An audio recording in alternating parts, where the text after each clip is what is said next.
Tonight, I'd like to take a moment to share the story of someone who meant the world to so many people, to his family, to his friends, to his acquaintances, and to me.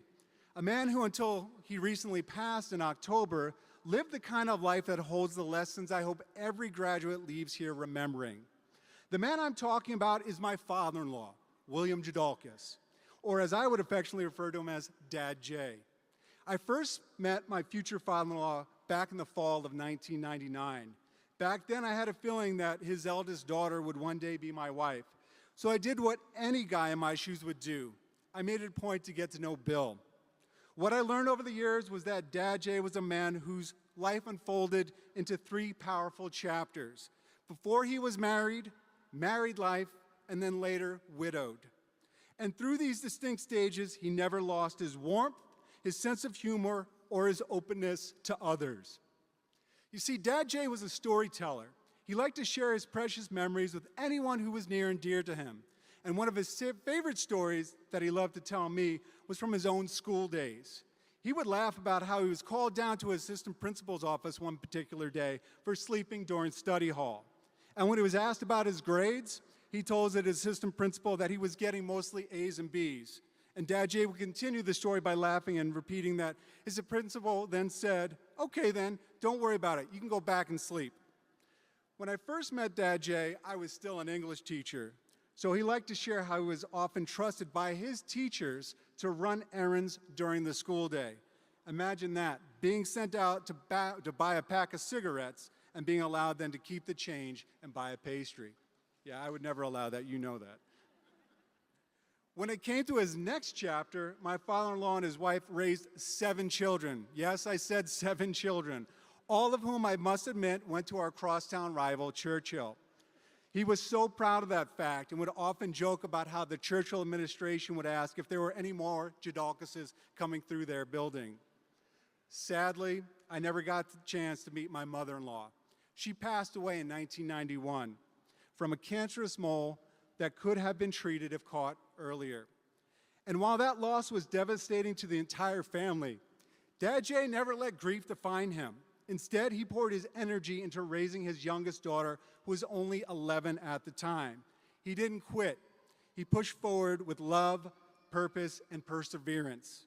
And his kids still talk about how even though money was tight when they were growing up, their dad always allowed so many different pets into their home, which included dogs, cats, birds, bunnies, turtles, fish, lizards, gerbils, hamsters, guinea pigs, and even a tarantula.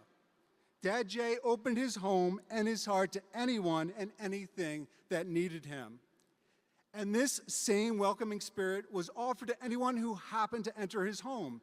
And he did so with such a big smile and a huge hug. Whether it was a family holiday, a quick visit, or someone who just needed a place to stay, he would always affectionately say, "My door swings open, my door swings shut."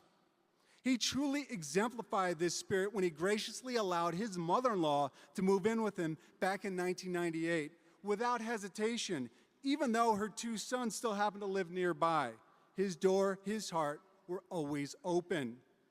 When my wife first told her dad that she and I were making plans to get married, after, of course, I had already asked for her hand, he laughed and he said to her, "I don't have to live with him, so why are you asking me?"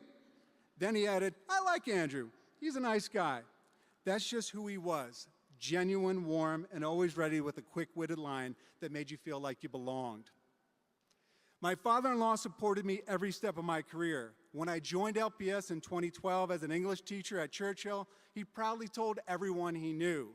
And when I later became an assistant principal at Franklin back in 2014 and then principal in 2018, he came to the school board meeting to show his support. Anytime he came across an article mentioning Franklin, he saved it, acting as if he was almost our unofficial archivist. What always amazed me about Dad J was he was well into a retirement when I knew him, yet he was always active, regularly attending his church and singing in the choir, organizing gambling trips for the widowers, playing golf, and working what he told me was the best job he ever had, which was a golf ranger. But most importantly, he was always there for his family.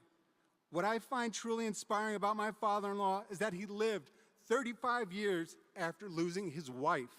When many others might have given up, he continued to demonstrate to everyone what resiliency truly looks like. I'm not sure how many Rat Pack fans are out there in the audience, but hopefully you know the song My Way by Frank Sinatra. At the end of this classic Sinatra belts, the record shows I took all the blows and did it my way. And that's exactly how Dad J lived his life.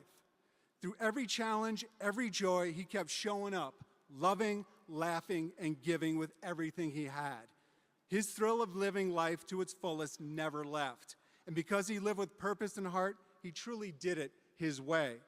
So to the class of 2025, if there's anything I can pass on to you tonight, it's this. Live with an open heart. Welcome others with kindness. Laugh often. Push through adversity. And may the people you meet along the way remember you as fondly as so many have remembered my father-in-law, William Jadalkis. Thank you.